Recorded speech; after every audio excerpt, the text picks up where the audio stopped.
आमदार गोपीचंद पडळकर साहेबांचा लोकनेते आमदार गोपीचंद पडळकर साहेबांचा पुंडलिका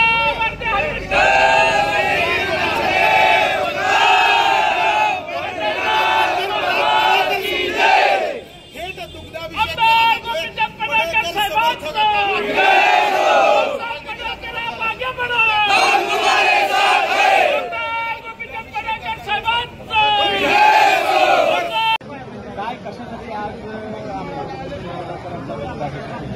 काल आमच्या सर्वांचे बहुजनांचे पांडुरंग ज्यांना आम्ही मानतो, जे आमच्या बहुजनांचे विठ्ठल आहेत, असे आमदार गोपीचंद पडळकर साहेबांच्या प्रतिमेला सांगली आणि भागामध्ये त्यांच्या ज्यांनी बँका खाल्ल्या, सूतगिरणी खाल्ल्या, साखर कारखाने शेतकऱ्यांचे लुटले, शिक्षण संस्था लुटल्या, असले भ्रष्टाचारी नापाक हात लागलेले होते.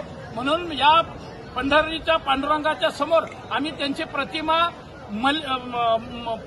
आम्ही त्यांची शुद्ध केलेली आहे. आणि या महाराष्ट्रामध्ये या महाराष्ट्राचे मुख्यमंत्री यांना ज्यावेळेस महाराष्ट्रामध्ये बोललं जात होतं की आम्ही तुमची बायको मागत नाही, आरक्षण मागतोय, त्यावेळेस या महाराष्ट्राचे स्वतःला ज्येष्ठ नेते समजणारे शरद पवार यांना दिसलं नाही का की पुरोगामी महाराष्ट्र आणि सुसंस्कृत महाराष्ट्र, मग पडळकर साहेबांच्या आमच्या ही रांगडी भाषा आहे, मेंढरा मागा आम्ही हीच भाषा बोलतो आणि या भाषेचं आम्ही नक्कीच समर्थन करतो. वारंवार पडळकर साहेबांची वादग्रस्त भाषा बोलत आहे, तुम्ही समर्थन करता? नाही, पडळकर साहेबांचं एक नेतृत्व महाराष्ट्रामध्ये तयार होत असताना या प्रस्थापित पवार पाटलांनी प्रचंड असा मानसिक शारीरिक त्रास दिला. अनेक खोट्या गुन्ह्यामध्ये त्यांना अडकवण्याचा प्रयत्न केला. कालही तसाच प्रकार जयंत पाटील स्वतः करत होते. बाजूला राहून त्यांच्यावरती सुपाऱ्या देऊन अनेक वेळा हल्ले झाले, त्यांना केसमध्ये गुंतवण्याचा प्रयत्न केला. म्हणून त्यांच्यातून हे उद्विग्न होऊन हे वाक्य आलेलं आहे. परंतु हे वाक्य मेंढरा मागा आम्ही नेहमीच बोलत असतो. त्याचं समर्थन करतात? हा, नक्कीच.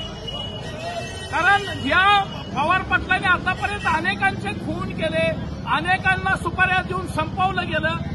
आणि एखादा जर आमचा मेंढराच्या मागे फिरणारा सर्वसामान्य कार्यकर्ता नेता होत असेल, आमदार होत असेल, तर ह्यांना बघवत नाही, त्याला संपवण्याचा घाट हे मंडळी घालत असतात. मग ह्यांची त्यावेळेस सुसंस्कृती आणि पुरोगामी महाराष्ट्र कुठं जातं. आमदार गोपीचंद पडळकर